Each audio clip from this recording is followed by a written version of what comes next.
ఓం నమ శివాయ శివాయ గురువే నమ. జయ గురు దత్తాత్రేయ నమ. ఓం గంగణపతి నమ. యా దేవీ సర్వభూతేషు మాతృరూపేణ సంస్థిత నమస్తస్తే నమస్తస్తే నమస్తస్తే నమో నమ. నమ పితృభ్యో ఋషిభ్యో ఋషిపత్నిభ్యో నమో నమ. వసురుద్రాదిత్య స్వరూపాయ పితృదేవతాభ్యం నమో నమ. స్వదాదేవ్యే నమో నమ. యూట్యూబ్ ప్రేక్షకులందరికీ నమస్కారం అండి. ప్రధానంగా మనమంతా కూడా ఈ రోజున ఈ యొక్క పితృదోషం అంటే ఏంటి, పితృదేవతల యొక్క అనుగ్రహం కోసమని పితృదోషము, పితృశాపం, పితృగండం నుంచి బయటపడడానికి, పితృదోషం నుంచి బయటపడడానికి ఎటువంటి పరిహారాలు తెలుసుకుంటున్నాం. ప్రధానంగా నవమస్థానాన్ని కేంద్రంగా చెప్పుకుంటారు. లగ్న చక్రంలో జన్మ లగ్నంలో అంతా కూడా, జన్మ రాశిలో జన్మ లగ్నంలో అంతా కూడా ఆ యొక్క జననించే కాలానికి లగ్నవశాత్తు లగ్న చక్రవశాత్తు అంతా కూడా నవమ స్థానాన్ని పూర్వ పుణ్యస్థానము, పితృస్థానం అని చెప్పేసి కేంద్రంగా చెప్పుకుంటారు. నవస్థానం అంతా కూడా పూర్వజన్మ కృతం పాపం వ్యాధి పూర్వపైన పీడిత అని చెప్పేసి అని చెప్తుంది. మనం ఏంటంటే పూర్వజన్మ కర్మశేషాన్ని మనమంతా కూడా ఈ జన్మలో అనుభవించడానికి, లేదు పూర్వజన్మలో చేసుకున్న పుణ్య ఫలితాన్ని ఈ జన్మలో అనుభవించడానికి, మరియు చేసుకున్న రుణాలు అంతా కూడా తీర్చుకోవడానికి, మాతృ మిత్రుణం, మాతృ పితృ దైవ రుణం అని చెప్పేసి అంటుంది, ఋషి రుణం అని చెప్పేసి అంటుంది వేదం అంతా కూడా. ఈ రుణాలంతా కూడా స్నేహ రుణం, తర్వాత మిత్ర రుణం అని చెప్పేసి అంటుంది, బంధు రుణం అని చెప్పేసి అంటుంది వేదం అంతా కూడా. రుణాలను బద్ధ రూపేణ జన్మ సంసార బంధనాలు అని చెప్పేసి అంటుంది వేదం అంతా కూడా. మన రుణాలంతా కూడా తీర్చుకోవడానికి మన జన్మ అనేది కారణంగా ఉంటుంది. పితృదేవతల యొక్క రుణాన్ని అంతా కూడా తీర్చుకోవడానికి మన జన్మ అంతా కూడా కారణంగా ఉంటుంది. ప్రధానంగా ఈ యొక్క పితృదోషము, పితృశాపం అంతా కూడా ప్రధానంగా నవమ స్థానంలో లగ్నవశాత్తు పాపగ్రహమైన రాహు గాని కేతు గాని క్రియతోటి నవమ స్థానంలో ఉంటే గనక పితృదోషం అని చెప్పి ప్రధానంగా చెప్పడం జరుగుతుంది.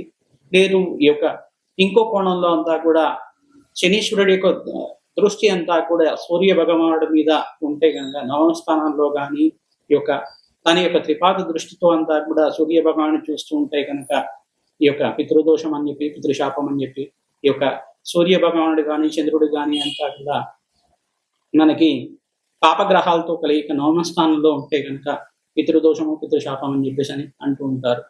పితృదోషం అంతా కూడా ప్రధానంగా ఈ యొక్క గ్రహాల యొక్క కదలికను బట్టి, గ్రహాల యొక్క కలికను బట్టి ఆధారంగా ఉంటుంది. కావున నవమ స్థానాన్ని కేంద్రంగా చెప్పుకుంటారు. అదే కాకుండా చతుర్థ స్థానం కూడా మాతృమూలక పితృదోషము, మాతృమూలక స్త్రీ శాపము, మాతృమూలక స్త్రీ దోషము అని చెప్పేసి అంటారు అన్నమాట. మన జాతకరీత్యా ఎటువంటి గ్రహ దోషాలు ఉన్నా కానీ గ్రహ దోషం నుంచి బయటపడడానికి పరిహార మార్గాలు ఉన్నాయి. కావున పితృదేవతలంతా కూడా వసురుద్ర ఆదిత్య స్వరూపంగా ఉంటారు, పితృలోకంలో నివాసంగా ఉంటారు. కావున మన పూర్వీకులంతా కూడా మనకు ఆశీర్వాదం ఇస్తే కనుక ఇంట్లో సంతాన యోగము, గృహయోగము, వస్తు యోగం, వాహన యోగము, ఇంట్లో కళ్యాణ యోగం కూడా జరుగుతూ ఉంటుంది.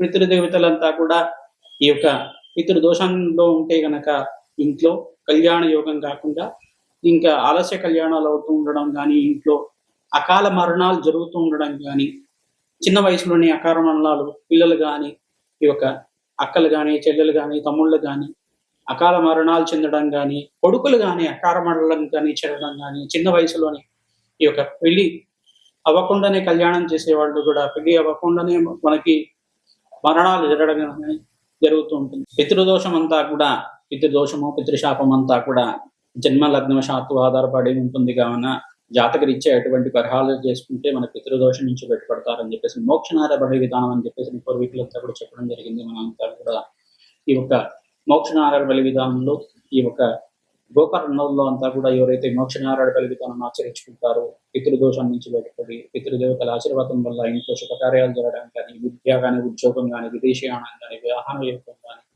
వివాహ యోగం కానీ జరగడానికి, సంతాన యోగం శీఘ్రంగా జరగడానికి ఆస్కారం ఉంటుంది. పితృదోషము దైవ కృప వల్ల ఈ యొక్క పితృదేవతల అనుగ్రహం కోసం నిత్యమంతా కూడా ఎవరైతే అన్నదానం చేస్తుంటారో, గోమాతకు సేవ చేస్తుంటారో పితృదోషం నుంచి బయటపడి ఆనందమైన జీవితం జీవించడానికి ఆస్కారం ఉంటుంది. మనకంతా కూడా ప్రధానంగా పితృదోషం అని చెప్పేసి అంటే మన పూర్వజన్మ ఇతిహాసం ప్రకారంగా ఈ యొక్క భగీరథుడు అంతా కూడా పితృదోష నివారణార్థం గంగాదేవిని అంతా కూడా భూలోకంలో రప్పించి పితృదోషాన్ని అంతా కూడా పోగొట్టుకున్నారని చెప్పి ఇతిహాసంగా గంగాదేవి యొక్క ఆవిర్భావ చరిత్రలో అంతా కూడా జరుగుతుంటుంది.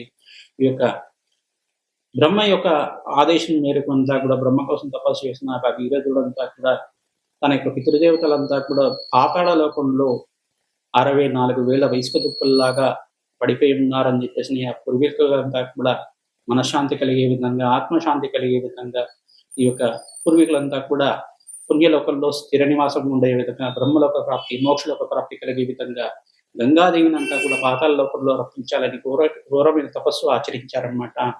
ఈ యొక్క ఆచరించడం వల్ల సగరు యొక్క వంశానికి చెందిన వాడైన, ఇక్ష్వాకు కులంలో వంశానికి చెందిన వాడైన ఈ యొక్క సగరుడు యొక్క కుమారులంతా కూడా ఆ రకంగా ఈ యొక్క సగరులంతా కూడా ఇసుక దుబ్బల్లాగా 60,000 దుబ్బల్లాగా అంతా కూడా ఈ యొక్క బూడిద దుబ్బల్లాగా అక్కడ ఉండిపోయినారు. ఈ యొక్క కపిల మహర్షి యొక్క శాపం వల్ల ఆ రకంగా వాళ్ళంతా కూడా పడిపోయినారు. కావున కపిల మహర్షి యొక్క శాపం వల్ల ఈ యొక్క 60,000 మంది ఈ యొక్క బూడిద దుబ్బల్లాగా అంతా కూడా భస్మీపట్నం అయిపోయినారు. తర్వాత భగీరథ మహారాజు అంతా కూడా ఆకాశగంగా అంతా కూడా భూలోకాన్ని తీసుకొచ్చిన తర్వాత జాహ్నవి అనే నామధేయంతో అంతా కూడా భాగీరథి, భోగవతి, త్రియేశ్వరి, త్రిపదకమణి అని చెప్పేసి నామంతో అంతా కూడా ఈ యొక్క 6 పాయలుగా విభజించబడి ఈ యొక్క నందిని, నలిని, వశిని, కామధేను రూపంలో అంతా కూడా ఈ యొక్క పద్మ రూపంలో అంతా కూడా పయనిస్తూ ఉంటుంది. ఈ యొక్క గంగాదేవి యొక్క ఇతిహాసంలో విధానంగా పితృదేవత దోష నివారణార్థం అంతా కూడా భూలోకం నుంచి పాతాళ లోకంలో అంతా కూడా పయనం చేసింది. పాతాళ లోకంలో ఉన్న పితృల యొక్క ఈ యొక్క ఆ బూడిద గుబ్బల్లాగా ఉన్న ఈ యొక్క శరీరం ఒక ఈ యొక్క ప్రాంతానికి అంతా కూడా పూర్వీకుల యొక్క ఆత్మలంతా కూడా పుణ్యలోక ప్రాప్తి కలిగే విధంగా భగీరథుడంతా కూడా ప్రయత్నం చేసి గంగాదేవిని రప్పించాడు. కావున పరమేశ్వరుడి అనుగ్రహంతో ఈ రకంగా జరిగింది. కావున పూర్వీకుల యొక్క అనుగ్రహం వల్ల వంశాభివృద్ధి కలిగింది. పూర్వీకులంతా కూడా గంగాదేవి యొక్క స్పర్శతీతని అంతా కూడా పూర్వజన్మ చేసుకున్న పాపకర్మ అంతా కూడా నశించి మోక్ష జ్ఞానాన్ని పొంది దివ్య దేహంతో పుణ్యలోకంలో స్థిర నివాసంగా బ్రహ్మలోక ప్రాప్తి కలిగింది వాళ్ళకంతా కూడా. ఆ రకంగా ఈ యొక్క ఇతిహాసంలో అంతా కూడా ప్రధానంగా చూసుకుంటే పితృదేవతలంతా కూడా జన్మకి కారణం అవుతారు. ఎవరైతే ఈ యొక్క మీ జన్మకి కారణం అంతా కూడా పితృదేవతల ఆశీర్వాదం వల్లనే జరుగుతూ ఉంటుంది. పితృదేవతలంతా కూడా ప్రధానంగా మనకి పితృస్థానంలో కేంద్రంగా ఉంటారు. కావున పితృదోష నివారణార్థం అంతా కూడా ఎవరైతే పుణ్యక్షేత్రాల్లో అంతా కూడా అలంపరి జోగిలాంబ ఈ యొక్క ప్రాంతంలో అంతా కూడా అలంపురంలో మనకి మోక్షనారాయణ స్వామి అని చెప్పేసిన దేవాలయం ఉంటుంది. నారాయణ స్వామి దగ్గర అంతా కూడా శ్మశాన నారాయణ స్వామి, మోక్ష నారాయణ స్వామి అని చెప్పేసిన దేవాలయం ఉంటుంది. ఆ దేవాలయంలో అంతా కూడా ముద్దపప్పును నైవేద్యంగా పెట్టి అన్నాన్నంతా కూడా నైవేద్యం పెట్టి ప్రసాదంగా స్వీకరిస్తూ ఉంటారు. మహావిష్ణువుకి అంతా కూడా ఈ రకంగా ఆచరణ చేస్తూ ఉంటారు. తిల హోమాన్ని ఆచరణ చేస్తూ ఉంటారు. పిండ ప్రదానం చేస్తూ ఉంటారు. నిత్యమంతా కూడా అమావాస్య రోజున తిలతర్పణాలు, పిండ ప్రదానాలు ఆచరించుకుంటూ ఉంటారు. ఈ యొక్క పితృదేవత ఆశీర్వాదం అంతా కూడా లభించి వంశాభివృద్ధి కలుగుతుంది. అష్టైశ్వర్య ప్రాప్తి, సంపూర్ణమైన ఆరోగ్య యోగం కలుగుతుంది. పితృదేవతకి అధిష్టాన దేవత అంతా కూడా స్వదాదేవగా ఉంటుంది. స్వదాదేవి అంతా కూడా నిత్యమంతా కూడా పితృదేవతల అనుగ్రహం కోసం అని చెప్పేసి ఈ వరాలు ఇస్తూ ఉంటుంది. కావున పితృదేవతకంతా కూడా స్వదాదేవి ఆరాధన విధానంగా చేస్తూ ఉంటారు. ఈ యొక్క వైశ్వదేవం అనే ఆచారం ఉంది. బ్రాహ్మణుల్లో అంతా కూడా వైదిక కర్మంలో అంతా కూడా నిత్యమంతా కూడా వైశ్వదేవ కార్యక్రమం అంతా కూడా ఆచరించడం వల్ల వాళ్ళకి వంశాభివృద్ధి కలుగుతుంది. వేద కుటుంబం అంతా కూడా నిత్య పుణ్యకర్మలు ఆచరించుకుంటూ, నిత్యాగ్నిహోత్ర కర్మలు ఆచరించుకుంటూ, పుణ్యమైన జీవితాన్ని జీవించుకుంటూ ఈ యొక్క పరలోక ప్రాప్తి కలగడానికి ఆస్కారం ఉంటుంది. వాళ్ళకంతా కూడా పుణ్యలోక ప్రాప్తి కలగడానికి ఆస్కారం ఉంటుంది. అష్టైశ్వర ప్రాప్తితోటి ఆనందమైన జీవితం జీవించడానికి ఆస్కారం ఉంటుంది. పితృదోషం ఉన్న వారికి ప్రధానంగా ఎటువంటి ఈ యొక్క కారణాలుగా ఉంటాయంటే, కారకత్వంగా ఉంటాయంటే, వాళ్ళ జీవితంలో అంతా కూడా పితృదోషం ఉండే వాళ్ళకి అన్ని సంపాదించినప్పటికీ మనసు అశాంతిగా ఉంటుంది, మనశ్శాంతిగా ఉంటుంది. వాళ్ళకంతా కూడా మనశ్శాంతి లోపంలో ఉంటారు. ప్రతి విషయంలో కూడా వాళ్ళకి వాయిదా పడుతూ ఉండడం, ప్రతి విషయంలో కూడా ఆటంకాలు ఉంటూ ఉండడం, ప్రతి విషయంలో కూడా మనశ్శాంతి లేకపోవడం, ఈ యొక్క ఇంట్లో అంతా కూడా ధనం ఉన్నప్పటికీ కూడా ఖర్చులు అవుతూ ఉండడం, అకాల కష్టాలు కలుగుతూ ఉండడం ఇట్లాంటివి జరుగుతూ ఉంటాయి. ప్రతినిత్యం కూడా వారానికి ఒకసారి వాళ్ళ పూర్వీకులంతా కూడా కల్లోకి రావడం జరుగుతూ ఉంటుంది. తద్వారా వాళ్ళకంతా కూడా సూచన ప్రాయంగా చెప్తూ ఉంటారన్నమాట. పితృదేవత దోషం ఉంది, దాన్ని నివారణ చేసుకుంటే కనుక మనశ్శాంతి లభిస్తుంది అని చెప్పేసి సూచన ప్రాయంగా చెప్పడం జరుగుతుంది. తద్వారా అంతా కూడా ఈ యొక్క మోక్షనారాయణ బలి విధానం అంతా కూడా తంత్ర రూపంలో ఆచరించుకోవడం వల్ల పుణ్యక్షేత్రంలో గోకర్ణంలో కానీ, ఈ యొక్క త్రివేణి సంగమంలో కానీ, మనకి నాసిక్ దగ్గర త్రయంబకేశ్వరం దగ్గర అయినా కానీ, ఈ యొక్క అలంపూర్ జోగులాంబ దగ్గర పిఠాపురం దగ్గర అయినా కానీ, పాటగేయ దగ్గర అయినా కానీ, బ్రహ్మకపాలం దగ్గర అయినా కానీ కాశీలో కానీ ఈ యొక్క మోక్షనారాయణ విధానం ఆచరించుకోవడం వల్ల, ఈ యొక్క పిండ ప్రదానం ఆచరించడం వల్ల వంశాభివృద్ధి కలుగుతుంది. ప్రతినిత్యం కూడా మాసికాలు పిండ ప్రదానం ఆచరించడం వల్ల పితృదేవతలు సంతోషించి వాళ్ళకంతా కూడా ఆనందమైన జీవితం జీవించడానికి, పుణ్యలోకంలో వాళ్ళకంతా కూడా ఆకలి దెబ్బరికలు లేకుండా ఆనందమైన జీవితం జీవించడానికి, వంశాభివృద్ధి కలిగి వాళ్ళకి కుటుంబీకులంతా కూడా, వంశమంతా కూడా, గోత్రమంతా కూడా అభివృద్ధిలోకి వచ్చి వాళ్ళ పూర్వీకులంతా కూడా ఆశీర్వాదం వల్ల ఈ యొక్క వంశమంతా కూడా కీర్తి గణించి ఆనందమైన జీవితం జీవించడానికి ఆస్కారం ఉంటుంది. ఈ యొక్క స్త్రీ శాపం అంటే ఏంటి అనేది తెలుసుకుందాం ప్రధానంగా. జయ గురు దత్తాత్రేయాయ నమః. శివాయ గురువే నమః. ఓం నమ శివాయ. శివాయ గురువే నమః. ఓం గంగణపతే నమః. ఓం మహాగణాధిపతే నమః. యా దేవి సర్వభూతేషు మాతృరూపేణ సంస్థితా నమస్తస్తే నమస్తస్తే నమస్తస్తే నమో నమః. జయ గురు దత్తాత్రేయాయ నమః. వసురుద్రాదిత్య స్వరూపాయ పితృభ్యో నమో నమః. మాతృభ్యో పితృభ్యో ఋషిభ్యో ఋషిపత్యేభ్యో నమో నమః. యూట్యూబ్ ప్రేక్షకులకి అందరికీ కూడా నమస్కారం అండి.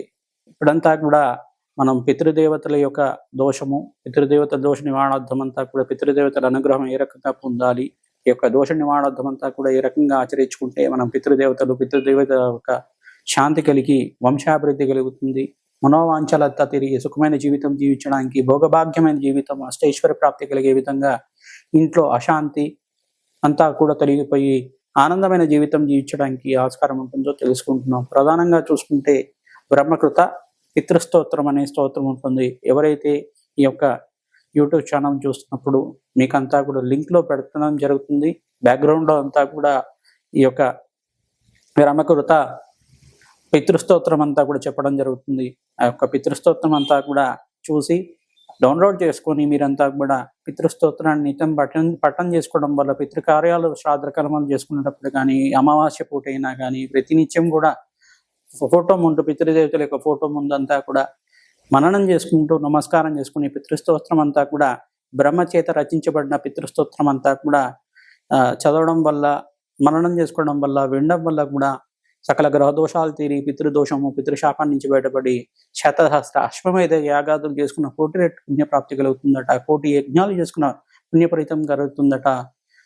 ఇక పితృదేవతలంతా కూడా సుఖప్రదాతలు, సుఖమైన జీవితం జీవించడానికి, మనశ్శాంతి కలగడానికి, ఆనందమైన జీవితం కలగడానికి, ఈ యొక్క వంశాభివృద్ధి కలగడానికి ఆస్కారం ఉంటుంది. కావున పితృదేవతల యొక్క స్తోత్రం అంతా కూడా నిత్యం పఠనం చేసుకోవడం వల్ల గోమాత సేవని ఆచరణ చేసుకోండి. గోమాతకి యొక్క పచ్చి గడ్డిని కానీ, పచ్చగా ఉండే తోటకూరలు కానీ, ఆకుకూరలు కానీ, ఏమైనా కూరలు కానీ, పచ్చగా ఉండే కూరగాయలు కానీ దానంగా చేయడం వల్ల, సమర్పించడం వల్ల కూడా పితృదోషం నుంచి, పితృశాపం నుంచి బయటపడి ఆస్కారం ఉంటుంది.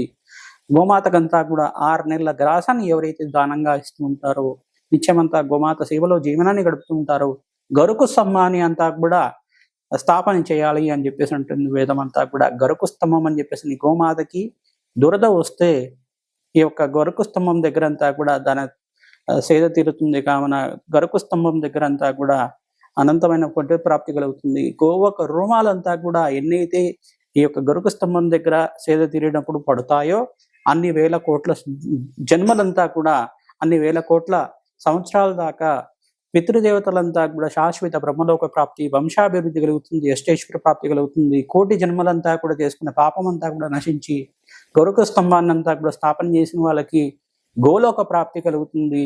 ఈ యొక్క దత్తాత్రేయ లోక ప్రాప్తి కలుగుతుంది, శ్రీకృష్ణుడి యొక్క అనుగ్రహం కలుగుతుంది అని చెప్పేసి 1,000 గోవు దానం చేసుకున్న ఫలితం కలుగుతుంది అని చెప్పేసి వేదం చెప్తుంది. దేవాలయ ప్రాంగణంలో గరుకు స్తంభాన్ని గోశాల నిమిత్తం అంతా కూడా, గోవుల యొక్క సేవ నిమిత్తం అంతా కూడా స్థాపన చెయ్యాలి. తద్వారా ఎవరైతే పితృదోషం నుంచి, పితృశాపం నుంచి బయటపడడానికి ఆస్కారం ఉంటుంది. ఈ యొక్క పితృదేవతల శాతకర్మం చేసుకునేటప్పుడు కూడా ఆవు దూడ వృషభంతో సహాయితంగా అంతా కూడా దానం చేస్తూ ఉంటారు. ఈ కార్యక్రమం ఎవరైతే ఆచరణ చేసుకుంటారో 6 నెలల గ్రాసంతో బ్రాహ్మడికంతా కూడా దక్షిణపూర్వకంగా కొన్ని పూర్వకాలంలో చెప్పిన విధానంగా బంగారము, వెండితో సహితంగా కూడా దానం చేయాలని చెప్పేసి అంటుంది. యథాశక్తిగా మీకు శక్తి కొలది మీ యొక్క దాన ఫలితం అంతా కూడా లభిస్తూ ఉంటుంది. కావున యథాశక్తిగా మీరంతా కూడా దానం చేసుకోవడం వల్ల స్వల్పదానంతో 1,000 రెట్ల పుణ్య ప్రాప్తి కలుగుతుంది, వంశాభివృద్ధి కలుగుతుంది. సకల గ్రహదోషాలు తీరి ఆనందమైన జీవితం జీవించడానికి పితృదోషము, పితృశాపము, స్త్రీ మూలమైన శాపము, మాతృమూలకమైన స్త్రీ దోషము, మాతృమూలకమైన పితృదోషం అంతా కూడా తీరి ఆనందమైన జీవితం జీవించడానికి ఆస్కారం ఉంటుంది. ఈ యొక్క నవమస్థానాన్ని కేంద్రంగా అంతా కూడా చెప్తూ ఉంటారు. పితృదోషానికి అంతా కూడా పూర్వజన్మ కృతం పాపం వ్యాధి రూపేణ పీడిత అని చెప్పేసి అంటుంది వేదం అంతా కూడా. పూర్వజన్మలో కర్మశేషం అంతా కూడా తీరడానికి మనకంతా కూడా వ్యాధి రూపంలో దేవుడంతా కూడా ఇస్తూ ఉంటాడట. ఈ యొక్క పూర్వ పుణ్యస్థానం అంతా కూడా ప్రధానంగా చెప్తుంది ఏంటయ్యా అంటే, నువ్వు పుణ్యకర్మలు ఆచరించు, నీకంతా కూడా పాపకర్మం నుంచి బయటపడి ఆనందమైన జీవితం జీవించడానికి, భోగభాగ్యమైన ఇష్టైశ్వర ప్రాప్తి కలగడానికి ఆస్కారం ఉంటుంది అని చెప్పేసి అంటుంది వేదం అంతా కూడా. పితృదేవతలంతా కూడా కోటి రెట్లు పుణ్యప్రాప్తి కలుగుతుంది. ఏ రకంగా అయ్యాడంటే, ఎవరికైనా సంతాన భాగ్యం కలిగినప్పుడు, పుత్రుడు కలిగినప్పుడు పితృదేవతలంతా కూడా సంతోషంగా ఆనందంగా ఉంటారట. పుత్రస్య శతగుణం పుత్రీం అని చెప్పేసి అంటుంది వేదం అంతా కూడా. ఒక కుమార్తె ఇంట్లో జనిస్తే అంట 21 తరాల దాకా పుణ్యలోక ప్రాప్తి కలుగుతుందట. పూర్వీకులకంతా కూడా అమ్మాయికి అంత శ్రేష్టమైన స్థానాన్ని ఇచ్చారు. అమ్మాయి పుడితే కనుక ఇంట్లో పూర్వీకులంతా కూడా శాశ్వత బ్రహ్మలోక ప్రాప్తి కలుగుతుంది, కోటి రెట్లు పుణ్యప్రాప్తి కలుగుతుందని చెప్పేసి వేదం అంతా కూడా.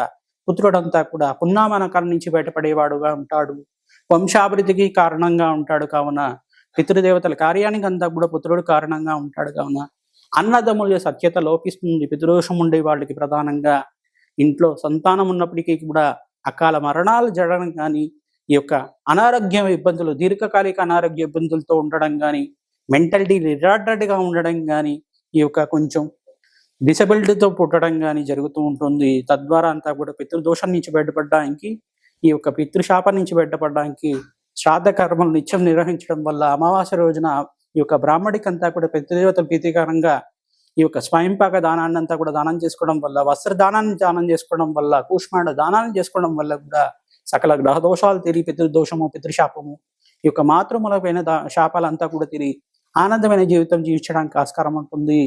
ఈ యొక్క స్వదాదేవి అంతా కూడా అధిష్టాన దేవతగా ఉంటుంది. కావున ఈ యొక్క స్వదాదేవి ఈ యొక్క ఆరాధన చేసుకోవడం వల్ల కూడా పితృశాపం నుంచి బయటపడడానికి ఆస్కారం ఉంటుంది. ఓం స్వదాదేవ్యే నమః. దీని నామాన్నంతా కూడా స్మరించుకుంటూ ఉండడం వల్ల కూడా పితృశాపం నుంచి బయటపడడానికి ఆస్కారం ఉంటుంది. స్వదాదేవి అంతా కూడా పితృదేవతకి అధిష్టాన దేవతగా ఉంటుంది. కావున పితృదోషం నుంచి బయటపడడానికి ఆస్కారం ఉంటుంది.